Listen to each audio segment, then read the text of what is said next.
Hey hello welcome to chemistry and to. So देखिए, हम लोगों ने ऑस्मोसिस के बारे में बहुत कुछ पढ़ा। हमने बहुत सारे वीडियोस ऑस्मोसिस के बारे में देखे। सीक्वेंस में हमने ऑस्मोसिस क्या होता है, ऑस्मोटिक प्रेशर क्या होता है और कैसे हम ऑस्मोटिक प्रेशर को हम कैलकुलेट करते हैं या मेजर करते हैं। ना इस पर्टिकुलर वीडियो में हम बात करेंगे कि ऑस्मोसिस का बायोलॉजिकल इंपॉर्टेंट क्या है, मतलब बायोलॉजी में, और हम कहाँ कहाँ ऑस्मोसिस को देख सकते हैं, कहाँ कहाँ सेमी परमेबल मेम्ब्रेन के अक्रॉस सल्यूट और सॉल्वेंट और सोल्यूशन के बीच में लड़ाई चल रही होती है। सो सी हम सबको बताया कि हम जो ह्यूमन बॉडी होती है हमारी, सबसे पहले बायोलॉजिकल इंपॉर्टेंस स्टार्ट करें तो हम ह्यूमन बॉडी से स्टार्ट कर सकते हैं। हमारा जो ह्यूमन बॉडी के अंदर सेल्स होते हैं, we have got animal cells, ठीक है। हमारे पास दुनिया भर के अलग अलग डिफरेंट टाइप्स के सेल्स होते हैं। सबसे सिंपल एंड सबसे फेमस हमारे पास जो है वो स्क्वामस एपिथेलियम टिश्यूज हमारे पास जो होते हैं। उसके अलावा और भी दुनिया भर के सेल्स हमारे बॉडी में, मसल्स होते हैं, बहुत अलग अलग टाइप के सेल्स होते हैं। अब किसी भी एक सेल को अगर आप पकड़ते हो तो सबसे बेसिक स्ट्रक्चर आप देखो तो सेल को आप एक तरीके से एक छोटा शहर मान सकते हो, एक छोटी कंट्री मान सकते हो, जिसके अंदर बहुत सारी चीज़ें होती हैं। जैसे राइबोसोम्स होते हैं, ठीक है, उसके बाद लाइसोसोम्स होते हैं, सेंट्रोइड होता है, सेंट्रोसोम्स होते हैं, एंड न्यूक्लियस होता है, गोल्गी अपैरेटस होता है, साइटो, और इस पूरी चीज़ के अंदर जो लिक्विड सब्सटेंस होता है हम उसे साइटोप्लाज्म कहते हैं। अब ये सारी चीज़ें जो होती हैं वो एक मेम्ब्रेन के अंदर एनक्लोज्ड होती हैं, जिस मेम्ब्रेन को हम कहते हैं सेल मेम्ब्रेन। अब हमने अब तक बायोलॉजी में उसे सेल मेम्ब्रेन ही पढ़ा है। अब अगर मैं और केमिस्ट्री में जाऊं और डिटेल में जाना स्टार्ट करूं और मैं देखूं कि ये जो सेल मेम्ब्रेन होती है, ये सेल मेम्ब्रेन कैसी दिखती है या सेल मेम्ब्रेन कैसी बनी होती है, जिसको हम बायोकेमिस्ट्री कहते हैं, जिसको हम बायोकेमिस्ट्री के डिटेल में जाके देखते हैं, तो हमें पता चलता है कि जो सेल मेम्ब्रेन होती है ये कुछ इस तरीके से, एनिमल्स में सेल वॉल नहीं होती, सेल वॉल प्लांट्स में होती है, हमारे पास सेल मेम्ब्रेन होती है। सेल मेम्ब्रेन जो होती है वो फ्लेक्सिबल होती है, सेल वॉल रिजिड होती है, इसलिए प्लांट्स अपना हाथ या अपने स्किन को मूव नहीं कर सकते, हम कर सकते हैं क्योंकि हमारे अंदर सेल मेम्ब्रेन है जिसको स्क्वीज़ किया जाए। आप इसको ऐसे समझ सकते हो, होली में जो आप पानी का फुगा भरते हो, जो बलून लेते हो जिसमें पानी भर के फोड़ते हो, वो फुगे के अंदर कैसा लिक्विड होता है, उस लिक्विड को आप साइटोप्लाज्म समझो, और जो बलून है जिसको आप कोई भी शेप दे सकते हो उसको आप अपनी सेल मेम्ब्रेन समझो। तो सिमिलरली हमारे सेल के बाहर एक सेल मेम्ब्रेन होती है, जो सेल मेम्ब्रेन इस तरीके से दिखती है, इसको हम फॉस्फोलिपिड बाइलेयर कहते हैं। फॉस्फोलिपिड बाइलेयर जो एक सेमी परमिएबल मेम्ब्रेन का काम करती है।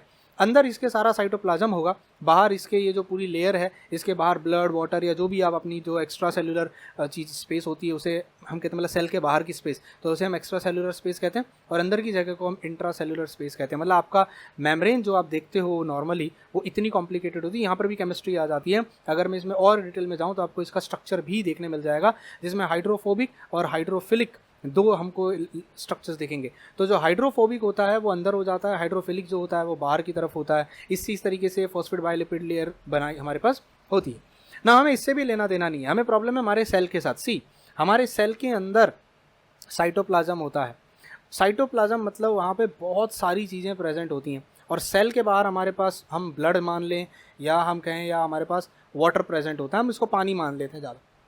अब ये सेल अंदर बाहर जो एक्सचेंज करता है वो इस सेल मेम्ब्रेन के थ्रू करता है। तो अगर मान लीजिए मैंने एक साइटोप्लाज्मिक सेल को एक बहुत डाइल्यूट सोल्यूशन में ले जाके रख दिया, एक ऐसा सोल्यूशन, बाहर का सोल्यूशन बहुत डाइल्यूट है इन कंपैरिजन टू अंदर का सोल्यूशन।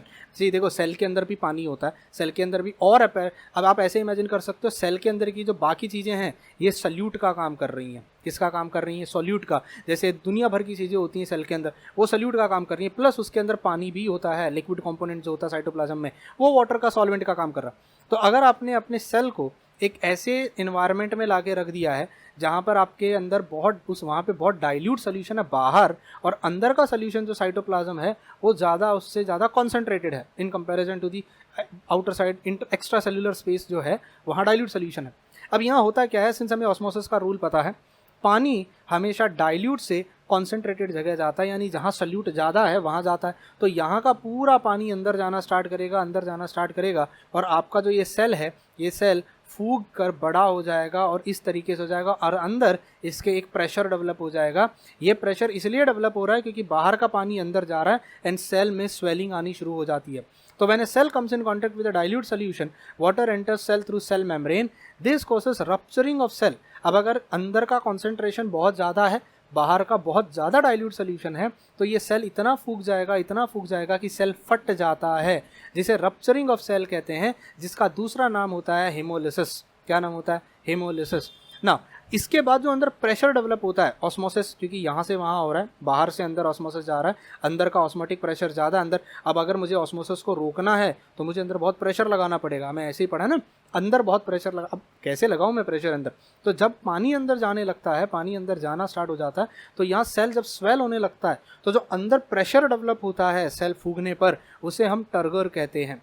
कैन यू से दिस? TURGOR। उम्मीद करता हूँ ये समझ में आया। ऑन दी कॉन्ट्ररी, अगर आप अपने साइटोप्लाज्म को या अपने सेल को एक कॉन्सेंट्रेटेड सोल्यूशन के एनवायरनमेंट में ला के रख दो, एक ऐसी जगह डाल के रख दो जहाँ पे सेल आपका सोल्यूशन कॉन्सेंट्रेटेड है, तो अंदर का पानी बाहर आना स्टार्ट हो जाएगा और आपका सेल श्रिंक हो जाता है, श्रिंक होकर मर सकता है। So here the cell shrinks and the water comes out. This shrinking is called plasmolysis और क्रीनेशन। क्या कहते हैं इसको? प्लाज्मोलिसिस या क्रीनेशन। अब किशमिश के साथ हम यही करते हैं, अंगूर लेते हैं और उसको बहुत ही मीठे सोल्यूशन में डाल देते हैं, तो अंदर का पानी बाहर निकल जाएगा, वो सूख जाएगा, पानी बाहर निकल गया, अंगूर सूख गया, उसको ड्राई कर देते हैं और हमारे पास किशमिश, रीजन्स जिसको मुनक्का कहते हैं, वो तैयार हो जाती है। तो ये बायोलॉजिकल एप्लीकेशन था नंबर 1, जहाँ पे आप सेल को देख सकते हो कि आपकी बॉडी के अंदर का सेल किस तरीके से बिहेव करता है। इसके अलावा ऑस्मोसिस प्लांट्स में भी होता है। आप प्लांट्स में भी ऑस्मोसिस ऑब्जर्व कर सकते हो कि प्लांट्स में अगर आप देखो, प्लांट्स के अंदर सेल वॉल होती है, हमारे अंदर सेल मेम्ब्रेन होती है, उनके अंदर सेल वॉल होती है, तो सेल वॉल के अक्रॉस पानी जा सकता है। तो अगर आपने सेल को अगर low water concentration outside the cell, अगर बाहर लो, अच्छा यहाँ कॉन्सेंट्रेशन पानी के टर्म्स में आप कह रहे हैं, ठीक है, तो इन शॉर्ट मैं यूँ कह सकता हूँ कि अगर बाहर कॉन्सेंट्रेटेड सोल्यूशन है, अगर बाहर कॉन्सेंट्रेटेड सोल्यूशन है तो सेल के अंदर का पानी बाहर चला जाएगा, ऑस्मोसिस अंदर से बाहर होगा। और अगर अंदर मान लीजिए, बाहर अगर मान लीजिए डाइल्यूट सोल्यूशन है, बाहर अगर डाइल्यूट सोल्यूशन है यानी लो कॉन्सेंट्रेशन वाला सोल्यूशन है, तो अंदर का, बाहर का पानी अंदर चला जाएगा। I hope got my point. और अगर मान लीजिए बाहर इक्वल कॉन्सेंट्रेशन का सोल्यूशन है, इक्वल कॉन्सेंट्रेशन, तो जितना पानी अंदर जाएगा उतना पानी बाहर जाएगा, दोनों में इक्वल टेंडेंसी होगी ऑस्मोसिस दिखाने की, और यहाँ कुछ नहीं होगा, सेल मेंटेन रहेगा। अब अगर अंदर का पानी बाहर जाता है तो इसको कहते हैं प्लाज्मोलाइज्ड सेल, मतलब एक सेल ऐसा जिसके अंदर से प्लाज्मोलिसिस हो गया है। हमने लास्ट लेक्चर यहाँ देखा प्लाज्मोलिसिस लास्ट स्लाइड में, मतलब अंदर का पानी जब बाहर आता है हम उसे प्लाज्मोलिसिस कहते हैं, और बाहर का पानी जब अंदर जाता है हम उसे हीमोलिसिस कहते हैं। तो अगर अंदर का पानी बाहर आने लगे, that is concentrated solution outside, अगर बाहर कॉन्सेंट्रेटेड सोल्यूशन होगा पूरा पानी बाहर चला जाएगा। अगर इक्वल सोल्यूशन है हम उसे फ्लैसिड सेल कहते हैं। मेरा जो सेल है फ्लैसिड है, एकदम नॉर्मल है, न्यूट्रल है, उसको कुछ नहीं हुआ है। लेकिन अगर बाहर से पानी अंदर आने लगे, यानी बाहर लो कॉन्सेंट्रेटेड का सोल्यूशन हो, तो हम उसे टर्गिड कुछ कहते हैं, कोई टर्जिड कहते हैं इन्हें, ठीक है। तो टर्जिड सेल यानी सेल फूगा हुआ दिखाई। जैसे आप पानी पी लो, आप नमक खा लो, बहुत प्यास लगती है, पानी पी लो, पेट फूक जाता है, टमी बाहर आ जाता है ना, नमक खाने के बाद, तो हम कहते हैं कि टर्जिड हो गया, क्योंकि आपने नमक खाया, नमक अंदर गया, आप उसको पानी चाहिए। अब जैसे हमारे यहाँ मुंबई में मैं वड़ा पाव खा लूँ, अगर किसी दिन वड़ा पाव खाने के बाद बहुत प्यास लगती है यार, पानी सूख जाता है अंदर की बॉडी का, पेट में जहाँ पानी सुखा देता है, फिर मुझे बहुत प्यास लगती है, पानी पीता हूँ, क्योंकि अंदर पानी मांग रहा है, अंदर का सोल्यूशन क्या हो गया, कॉन्सेंट्रेट हो गया, तो उसे पानी चाहिए, तो मैं पानी पीऊँगा तो पेट फूक जाता है, तो मतलब मेरा टर्जिड हो गया है। अगर अंदर का पानी बाहर निकल जाए, जैसे डिसेंट्री लग जाना, जैसे जुलाब लगना कहते हैं, ठीक है, तो हम कहेंगे कि प्लाज्मोलाइज्ड हो गया। So I know this are very bad example, but ठीक है, दैट्स हाउ। बायोलॉजी की बात हो रही थी तो मैंने सोचा थोड़ा बायोलॉजी घुसा देते हैं ना। इनके अलावा और बहुत सारे एप्लीकेशन हैं। जैसे सबसे पहले अगर मैं एप्लीकेशंस की अगर मैं बात करना शुरू करूँ, सबसे पहला एप्लीकेशन ऑस्मोसिस का डे टू डे लाइफ में अगर मैं देखूँ, plant absorb water from soil through the roots.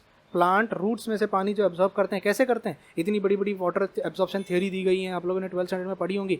Because हमारा जो रूट होता है, रूट, उसमें एक हेयर होता है, रूट हेयर्स जिसको कहते हैं, ये कैन यू सी दिस, ये रूट हेयर्स हैं।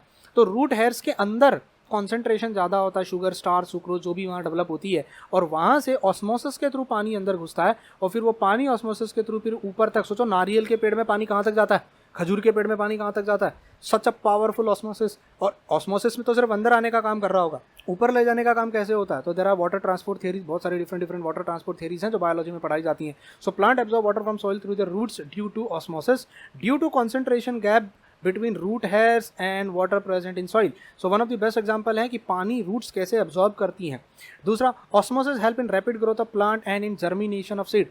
आपने बीज जब आप बोते हो तो बीज के अंदर पानी ज़्यादा कैसे, जो उसके कवर होता है, जो उसका छिलका होता है बीज का, वो एक सेमी परमिएबल मेम्ब्रेन का काम करता है। अंदर कॉन्सेंट्रेशन ज़्यादा होता है, बाहर पानी ज़्यादा होता है, तो पानी अंदर से बाहर से अंदर जाता है, सेल को जाके उसके अंदर जो सेल होते हैं, सेल के अंदर जो रूट्स होती हैं, धीरे धीरे रूट्स ग्रो करती हैं, फिर ऐसे करते करते करते करते करते धीरे धीरे पेड़ बड़ा हो जाता है। तो जो जर्मिनेशन ऑफ सीड है वहाँ पर भी ऑस्मोसिस इंपॉर्टेंट रोल प्ले करता है। तीसरा, रेड ब्लड सेल कभी कभी फट जाते हैं when placed in water due to osmosis. अगर आप रेड ब्लड सेल्स को पानी में डाल दो जहाँ पे बाहर का कॉन्सेंट्रेटेड सोल्यूशन बहुत डाइल्यूट हो, तो बाहर से पानी अंदर जाने लगेगा, रेड आरबीसीज फूक जाते हैं और आरबीसीज फट जाएंगे। अपनी बॉडी के जो आरबीसीज होते हैं उन्हें एक स्पेसिफिक कॉन्सेंट्रेशन में ही रखा जा सकता है, वरना सेल फटना स्टार्ट हो जाते हैं। That's all because of osmosis again. Next है different movement of plants such as opening and closing of flower. आपने फ्लावर को ओपन होते हुए क्लोज होते हुए देखा होगा सुबह के टाइम पे, शाम। इस पर जरा ना रिसर्च करना। I want you people to do a bit of research on this. जो केमिस्ट्री के बच्चे हैं, बायोलॉजी वालों को ये आता होगा, केमिस्ट्री के बच्चे जरा इस पर रिसर्च करना कि opening and closing of flower osmosis से होती कैसे है, कैसे क्यों होती है, कैसे होती। तो वो तो हमको समझ गया, प्लांट खुल रहा होगा तो पानी में भी अंदर जा रहा होगा तो वो एक्सपांड हो रहा होगा, पानी जब बाहर निकल जाता होगा तो वो कॉन्ट्रैक्ट हो जाता होगा। बट ये होता कैसे? टच मी नॉट प्लांट, हाथ लगाओ छुप जाता है, थोड़ी देर के बाद फिर से ओपन हो जाता है। तो opening and closing of plant जो होता है, लीव्स एंड फ्लावर्स, ये it is also because of osmosis. थोड़ा डिटेल में इसके बारे में जरा पता करना, अगर गूगल पे, आउट ऑफ क्यूरियोसिटी मैं आपसे कह रहा हूँ, और आप इस पर जरा एक वीडियो बनाने की कोशिश करना। अगर आप मुझे एक्सप्लेन करके दे सकें, अगर मुझे वो वीडियो अच्छा लगेगा तो I will try to take it either on the app or either on my YouTube channel. मैं लेने की कोशिश करूँगा। तीसरा, नेक्स्ट पॉइंट है people taking a lot of salt. कुछ लोग होते हैं बहुत नमक खाते हैं, सॉल्टी फूड, बहुत ज़्यादा बाहर का नमकीन खाते हैं, जैसे चाइनीज़ भेल है ना, मोमोज, ये बहुत दुनिया भर की चीज़ें हम अड़ंग बड़ंग खाते हैं। Water retention in tissue cells and intercellular space because of osmosis. आप नमक खा रहे हो, खाए जा रहे हो, सॉल्ट कॉन्सेंट्रेशन बढ़ाता है, फिर आपकी बॉडी में से पानी को एब्जॉर्ब करके सेल्स में लेना स्टार्ट कर देती है, क्योंकि आप जो खा रहे हो कहाँ जा रहा है, जा तो सेल्स में ही रहा है, सेल्स में जाके वो उसका डाइजेशन वगैरह जो प्रोसेस होता है, बाकी का बायोलॉजिकल प्रोसेस वो वहीं होता है। तो आप जब खाते जा रहे हो नमक, आप कभी ज़्यादा खाओ तो आपकी बॉडी में सेल में पानी रिटेंशन होना शुरू हो जाता है, वाटर सेल के अंदर वाटर रिटेंशन शुरू हो जाता है, जिससे सेल फूगा हुआ, जिसको हम टर्जिड कहते हैं, हमने जो यहाँ पे पढ़ा टर्गिड, ये जो देख रहे थे टर्जिड, पानी अंदर आ जाता है तो सेल फूगा हुआ दिखता है। तो आपने कभी ये देखा होगा, बुजुर्ग लोग जो होते हैं एज के साथ, या कुछ लोग होते हैं जिनके पैर फूक जाते हैं, हाथ लगाओगे तो ऐसा लगता है जैसे उसके अंदर पानी भरा हुआ है। तो ये सॉल्ट का इफेक्ट होता है। बहुत ज़्यादा नमकीन खाना खाने से, बहुत ज़्यादा नमक वाला, आप बाहर का चीज़ें बहुत ज़्यादा खाते हो, जवानी में ये सब असर नहीं करता क्योंकि हमारी बॉडी यंग होती है, हम उसको बर्दाश्त कर पाते हैं। पर जैसे जैसे धीरे धीरे एज निकलने लगती है, किडनी का वर्किंग कम हो जाता है, किडनी पे बहुत प्रेशर पड़ने लगता है, तो हमारे साथ ये साइड इफेक्ट दिखने स्टार्ट हो जाते हैं। लास्ट में कह सकता हूँ, use of salt and sugar in preservatives and pickle. आप अचार बनाते हो है ना, लोंचा, अचार, पापड़ वगैरह जो बनते हैं, महाराष्ट्र में लोंचा पापड़ कहते हैं उसे, अचार जो बनाते हो आप उसमें सॉल्ट एंड शुगर यूज़ करते हो प्रिजर्वेटिव के तौर पे। बेसिकली इसका भी फंक्शन क्या है, इसका भी वर्किंग क्या है कि it's basis is on the prevention of fungi and bacterial by osmosis. ये फंगाई और बैक्टीरिया को ग्रो होने से रोकता है ऑस्मोसिस के थ्रू। अगर कहीं फंगाई या बैक्टीरिया ग्रो करने की कोशिश करेगा, अचार खराब ना हो, तो इसलिए हम उसमें नमक डालते हैं और शुगर डालते हैं, उसको हमें जो ऐसा कहते हैं ना सॉल्यूट यूज़ करते हैं, तो समझ लो वहाँ पर भी ऑस्मोसिस काम आ जाता है। तो उम्मीद करता हूँ यहाँ से इतने एप्लीकेशन आपको समझ में आई। These are few of the application, biological application जो हमारे होते हैं ऑस्मोसिस के। नाउ मिलते हैं अगले वीडियो में। हम अगले वीडियो में डिस्कस करेंगे different types of solution. Osmotic pressure के बेसिस पे हमारे पास कितने डिफरेंट टाइप्स ऑफ सोल्यूशन होते हैं, एंड जो हम सलाइन लगाते हैं इंट्रावेनस, वो हम कैसे यूज़ करते हैं और वो हमें कौन सी यूज़ करनी चाहिए और कैसे हम उसे यूज़ कर सकते हैं। तो उम्मीद करता हूँ ये वीडियो आपको समझ में आया होगा और बाकी के सारे वीडियो अपने ऐप पे देख लिए होंगे। मिलते हैं अगले वीडियो में। Till then bye bye, take care and God bless you.